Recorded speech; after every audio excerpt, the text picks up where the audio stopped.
Want to control how your Shopify store looks in Google search results? The secret is meta tags. In this video, I'll show you exactly how to add them. Welcome back to Guide with Samuel.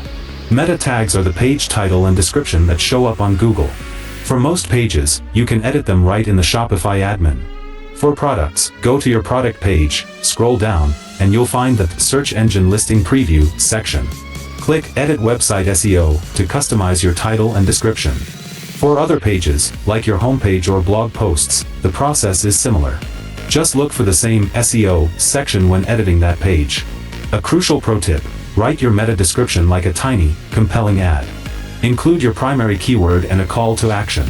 You have about 150 characters to convince someone to click your link instead of your competitors.